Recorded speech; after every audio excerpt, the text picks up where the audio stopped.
días que está con nosotros en el estudio de la Mendiga Política Televisión.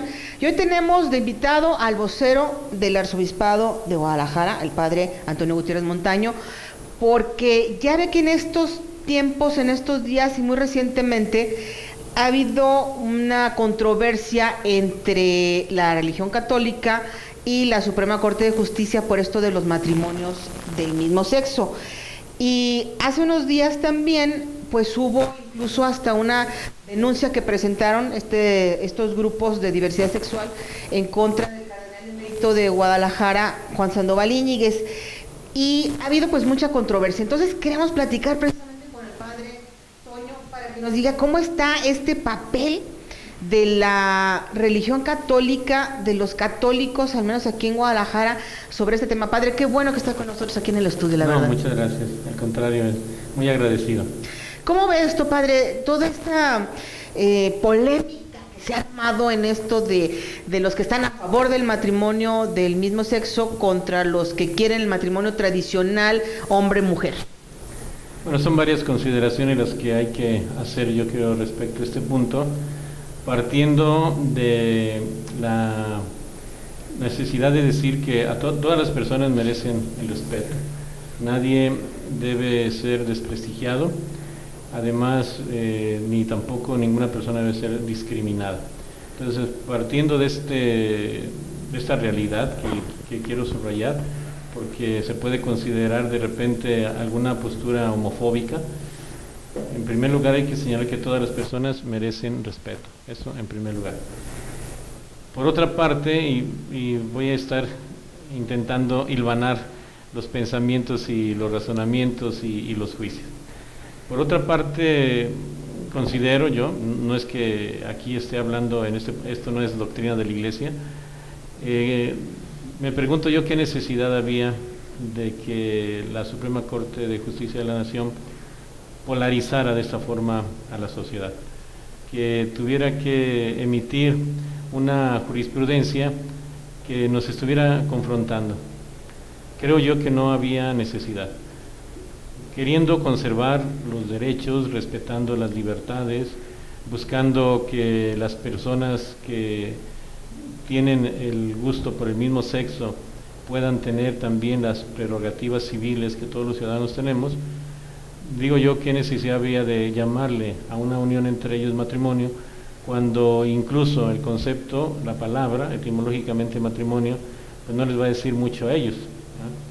Pudiéramos haber tenido la Suprema Corte, dentro de su sabiduría y de las muchas cosas que ha podido emitir, pudiera haber determinado que la unión entre dos personas del mismo sexo, que pueden hacer, diríamos, con esa libertad de su vida lo que ellos gusten, y más si no tienen las mismas creencias que la mayoría de los mexicanos, haber emitido sin necesidad de llegar a estos puntos, a estos conflictos, a estas dificultades, a estas controversias, a estas confrontaciones entre diversos sectores de la sociedad, a definir con todo lo que ellos están buscando un concepto diferente a su unión.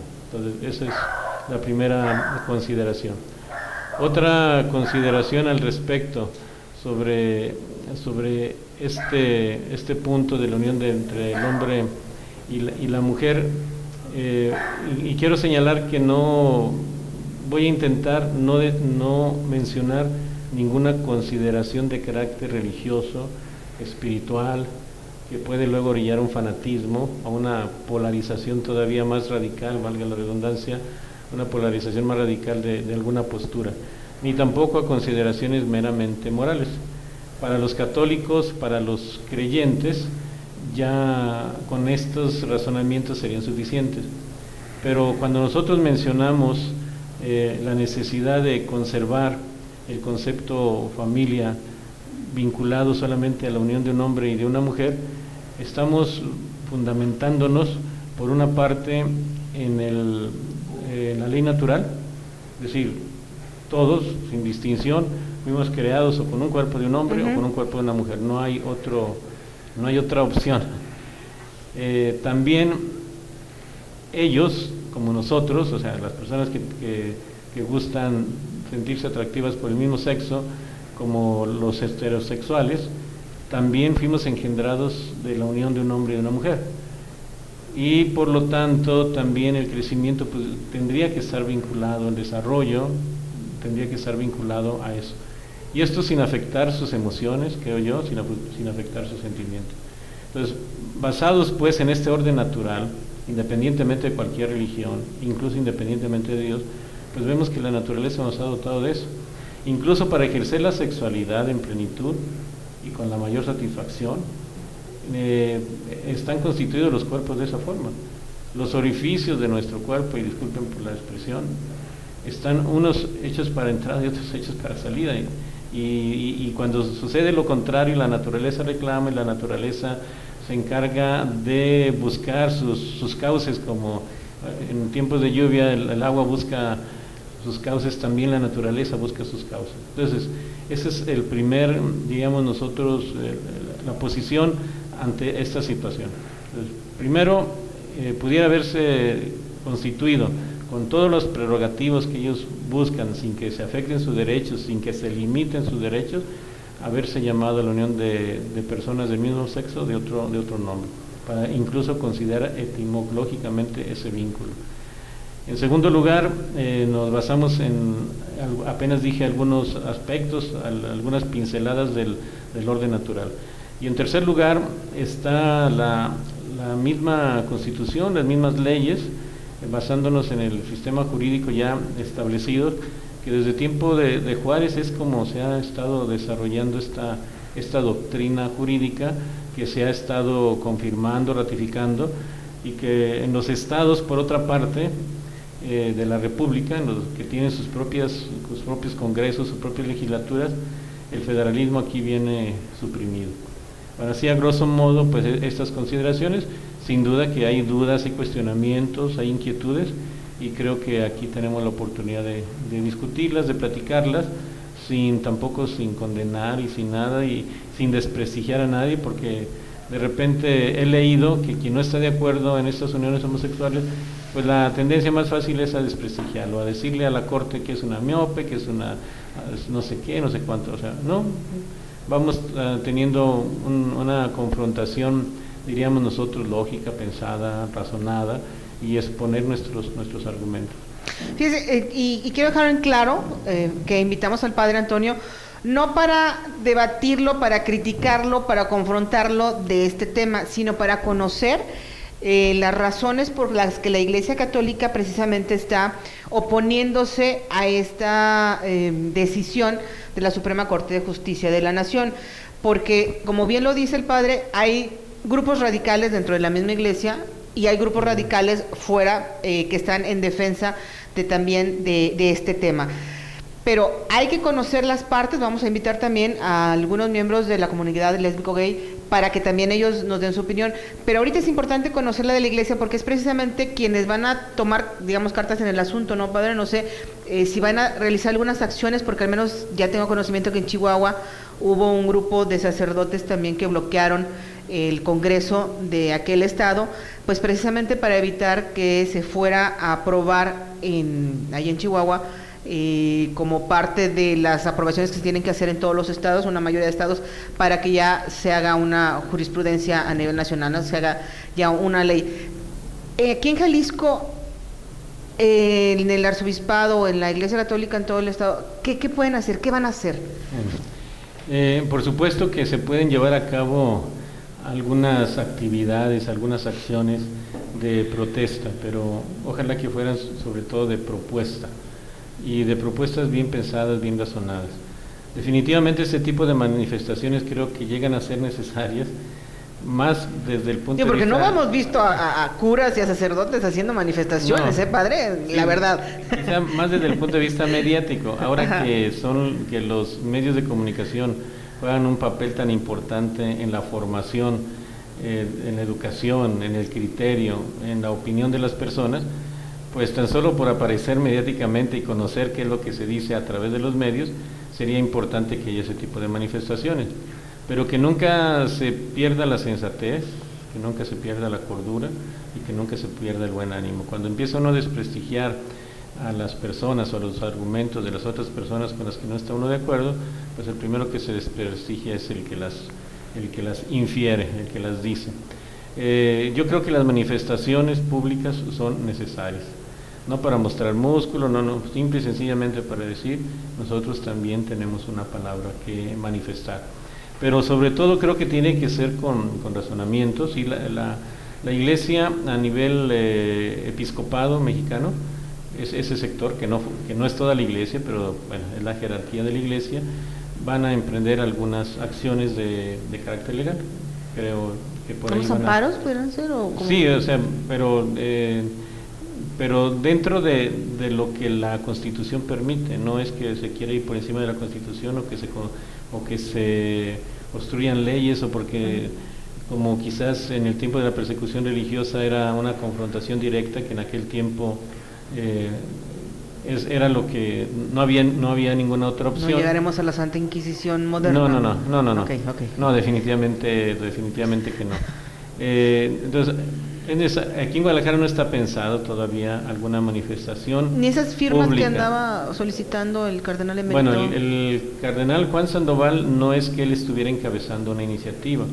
Él estaba motivando para que alguien tomara la iniciativa. Alguien, diríamos, con mayor autoridad ahora que él. Más jerárquica que la del cardenal. Lo que quiero decir es que él ya es emérito, es decir, no tiene ninguna ya autoridad administrativa delante de los sacerdotes. Pero peso moral entre la sociedad, por supuesto que sí. Lo que quiero decir es que él sugiere, él motiva, no es que él vaya a formar grupitos, sino, a ver, alguien que tome la iniciativa. Esa es la iniciativa de él, motivar a que otros tengan ese tipo de iniciativa. Entonces, por supuesto que sí, o sea, su fuerza moral no la podemos negar, pero no tiene, por ejemplo, la misma autoridad en este momento sobre los fieles de la arquidiócesis que la que tiene el arzobispo Francisco Robles. No es que por eso quiero confrontarlos ambos, no, estoy simple y sencillamente señalando, deslindando la autoridad de uno y la autoridad de otro. Ambos, por supuesto, con un peso moral en la sociedad, y más cuando la sociedad es mayoritariamente católica. Entonces, tendríamos que pensar en dos tipos de acciones, una de que sean quizás más efectivas en cuanto a sus consecuencias, en cuanto a sus efectos, y otras acciones que sean más mediáticas, para decir, bueno, nosotros también podemos tener una voz. El hecho de que, por ejemplo, la comunidad lésbico-gay haya llamado a la prensa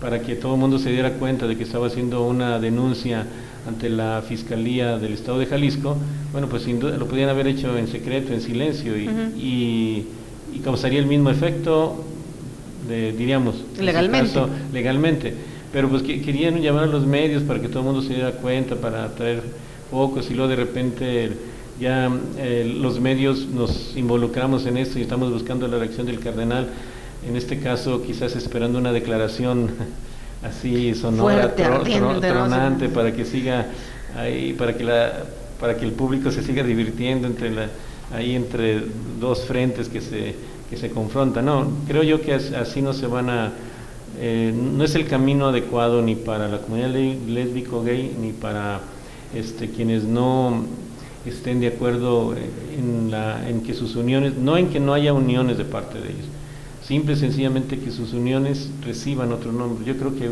se hubiera podido suavizar, matizar, si lo que están buscando es que se reconozcan legalmente, que tengan acceso al seguro social, que puedan heredar, etcétera. Bueno, pues adelante, ¿no? Adelante en ese tipo de derechos que todas las personas debemos tener, de protección y todas esas cosas. Pero creo yo que se le pudiera haber dado otro nombre. Bueno, pues los que no estemos de acuerdo en que se asimilen los nombres, que a lo mejor es una diferencia meramente conceptual, por principio de cuentas, por supuesto ya ahondando, ya se trata de otras diferencias, pero en este meramente conceptual a lo mejor no estuviéramos en este punto. Padre, ¿qué va a pasar entonces más adelante? ¿En qué va a terminar esto? Porque si bien pues es la Suprema Corte de Justicia de la Nación, es el tribunal más alto que tenemos en México, ¿qué pudiera hacer la Iglesia? ¿En qué va a terminar, digamos, no quiero decirle pleito, pero en qué va a terminar este tema, ¿no? Esta controversia. Sí. Bueno, Exactamente no sabemos en qué vaya a terminar. Sin duda que si hay un amparo, una objeción de carácter que se pueda interponer de carácter legal, se va a poner. Si en último término no se llega, bueno, pues veremos a eso, pues veremos qué tipo de acciones o qué tipo de posturas o cómo asimilamos esta realidad. Tampoco vamos a incitar a que nos levantemos en armas, ¿no? O a que haya una resistencia civil agresiva que nos confronte.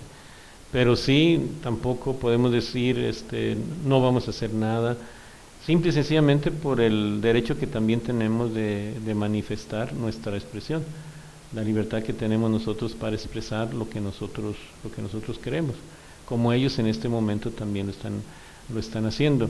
Y buscar, argumentar, por ejemplo, que no haya discriminación tampoco de la otra parte. O sea, lo que con esta jurisprudencia, en cierto sentido, pues, como se alegaba, se quería evitar la discriminación de estos grupos, ¿está bien? La discriminación yo creo que para nadie, ni pobre, ni rico, ni cualquier condición que tenga. Pero se está discriminando a las parejas, en cierto sentido, que sí buscan la procreación. Entonces, ellos ya serían excepción. Si el matrimonio, como nosotros lo concebimos, y ya dije alguna argumentación natural, aunque básica, si el matrimonio para nosotros, basados en eso, es para la procreación, pues entonces dicen, no tiene por qué ligarse el matrimonio a la procreación, pues entonces están siendo discriminados. El acto de procrear va a ser una acción secundaria. Y entonces los niños no pueden objetar a lo mejor nada, pero los que fuimos niños y decimos no, entonces estamos discriminando a padres y a hijos. O sea, hay muchos vericuetos, hay muchos bemoles que hay que analizar y que pudieran ser preámbulo de acciones verdaderamente discriminatorias, ahora en el otro sentido. Padre, lo veremos a usted y a lo mejor a algunos otros sacerdotes o cardenales también afuera del Congreso manifestándose con pancartas, no sé, para evitar que aquí se apruebe esa ley. No lo sé, o sea, yo no puedo decir absolutamente que no se vaya a dar esto, pero en este momento no está pensado nada de eso. Bueno, padre, pues yo le agradezco muchísimo, de verdad, que haya venido con nosotros a darnos este punto de vista de la Iglesia, que es muy válido, el de todos. Podemos estar a favor o en contra, podemos ser seguidores o no de algunas corrientes dentro de la Iglesia o dentro de este mismo grupo de los lésbicos gays, pero es bueno conocer los argumentos porque cada quien tiene sus derechos también, ¿no? De opinar, de decir y de pedir respeto también para las partes. Sí, mutuamente, sí, yo he señalado que no tenemos por qué agredirnos, ¿verdad? No tenemos por qué agredirnos y me pareció en cierto sentido una agresión involuntaria, a lo mejor no sé de parte de la Suprema Corte, porque su declaración polariza las actitudes y eso no pudiera haberse evitado. Y agradecerles a ustedes que nos den la oportunidad de manifestar nuestro pensamiento y si son válidos nuestros argumentos, pues las personas que nos están viendo que los consideren. Pues muchísimas gracias, Padre Antonio Gutiérrez Montaño, por estar con nosotros aquí en el estudio. Y más adelante, conforme vayan cambiando ya los escenarios de un lado o de otro, ver las acciones que pudieran tener ustedes, pues sí nos gustaría que viniera también a comentarnos cómo van las cosas, ¿no? Por supuesto, Eugenia, con mucho gusto. Pues yo le agradezco mucho que haya estado con nosotros. Ya ve la opinión de todos los sectores, en todas partes hay política, para que no crea que nada más dentro del Congreso o los gobiernos municipales o estatales, también dentro de la Iglesia también hay política, y de eso luego vamos a hablar también con el Padre, de algunas cosas también políticas que se dan entre los mismos sacerdotes y la curia y todo eso. Pero ahorita muchísimas gracias por haber estado con nosotros, pásenlo muy bien, adiós.